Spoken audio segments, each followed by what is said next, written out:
A dor de cabeça é classificada pela Organização Mundial da Saúde como uma das mais incapacitantes. Segundo a Sociedade Brasileira de Cefaleia, cerca de 70% da população do país sofre do problema com frequência.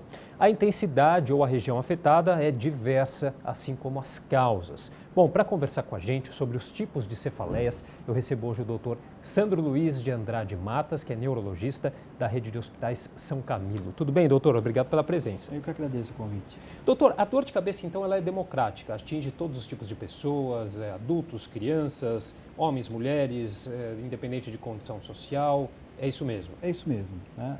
Dor de cabeça é um sinal de alerta. Né? Toda dor é um sinal de alerta, é que algo não está indo bem. Né?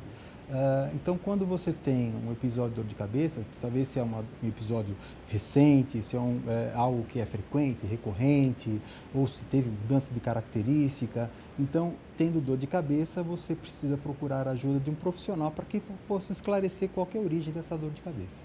Olha só, a gente tem, aí são inúmeros tipos, né, de dor de cabeça. Como que isso é classificado, doutor?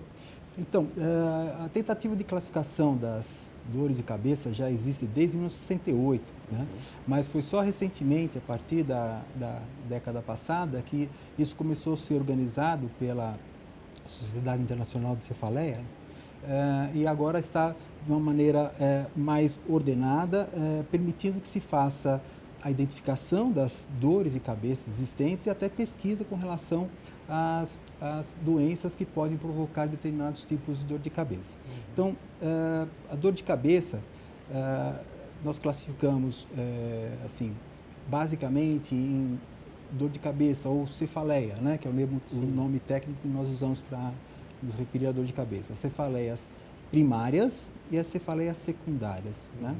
As cefaleias secundárias, em geral, são determinadas por alguma doença subjacente, né?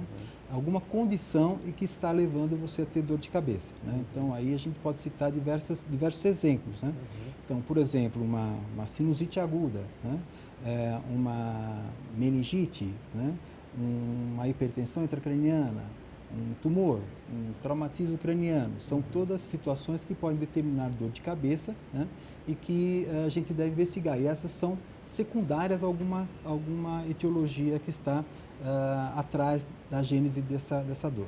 E as cefaleias primárias são aquelas que não necessariamente existe algum fenômeno que esteja desencadeando essa crise. Então, as cefaleias primárias, elas são herdadas, né? São de transmissão familiar e são as conhecidas enxaquecas, né?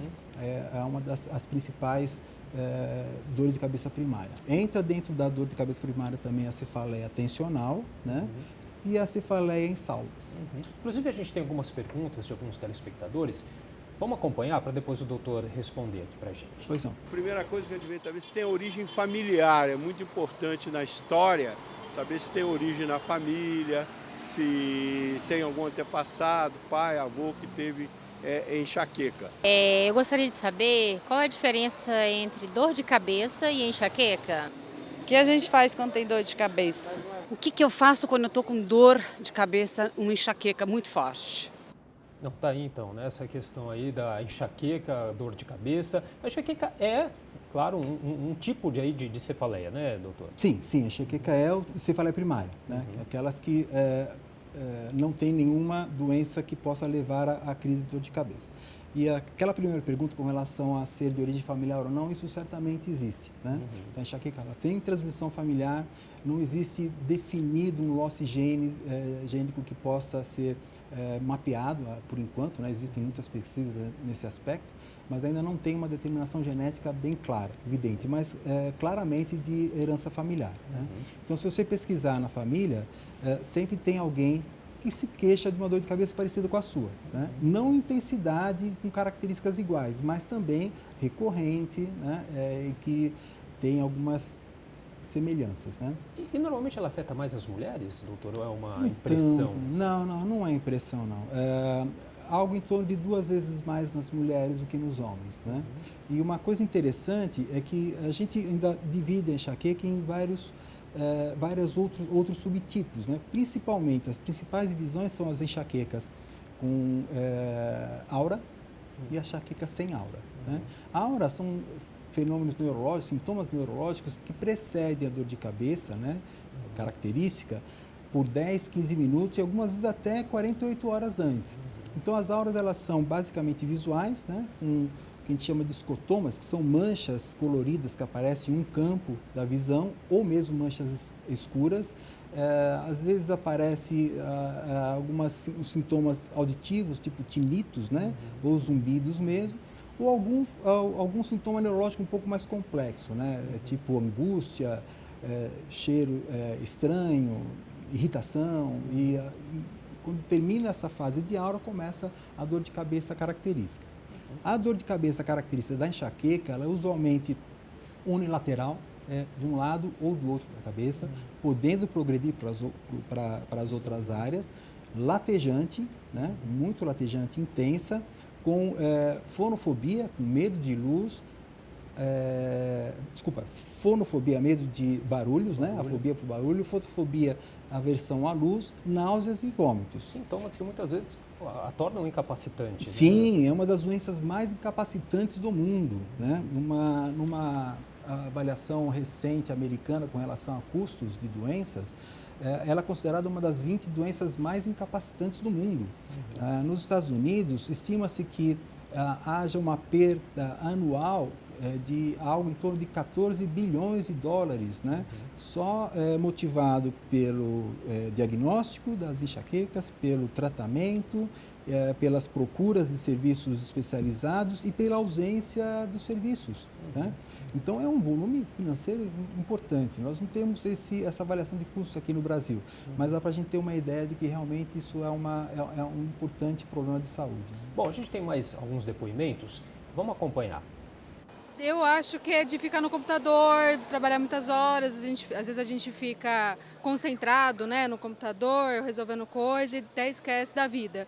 Acho que seja por esse motivo, mas eu uso óculos e tomo um remédio quando eu sinto dor. É estresse, é nervoso, nessa correria de São Paulo dá isso aí, né?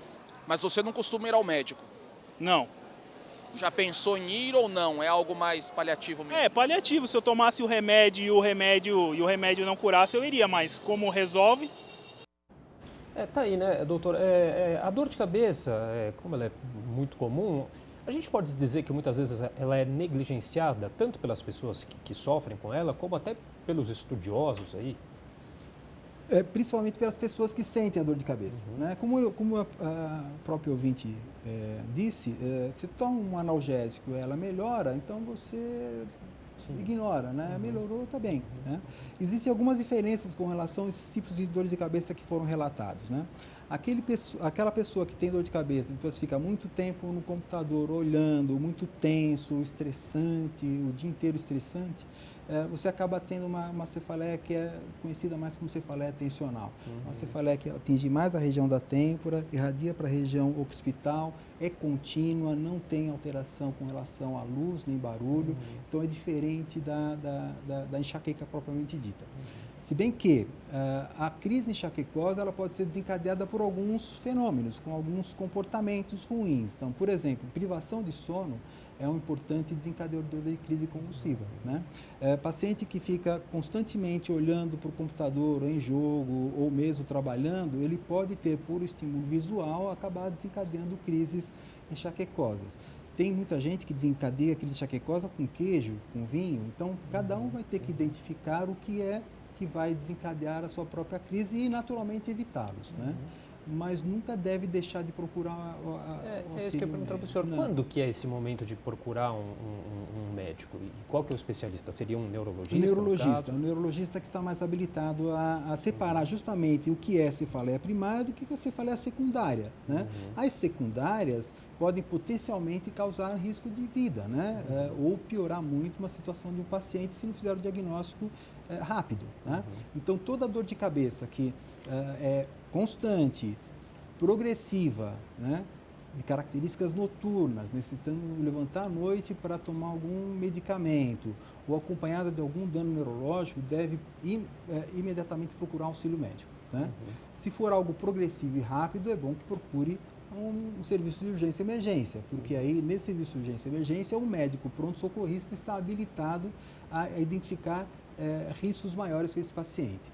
Aí no pronto-socorro, ou mesmo internação, a gente identifica, tira as doenças que são mais que causam maior risco de vida para o paciente, e aí a gente consegue pelo menos estabelecer alguns critérios que podem diagnosticar enxaqueca ou cefaleia tensional ou cefaleia em salva. Dividir aquelas que causam risco de vida daquelas que não causam risco de vida, mas que merecem ser tratadas adequadamente. Tá certo. Queria agradecer então a participação do Dr. Sandro Luiz de Andrade Matas, neurologista da Rede de Hospitais São Camilo, conversando com a gente hoje um pouquinho sobre a dor de cabeça. Muito obrigado, doutor. Eu que agradeço.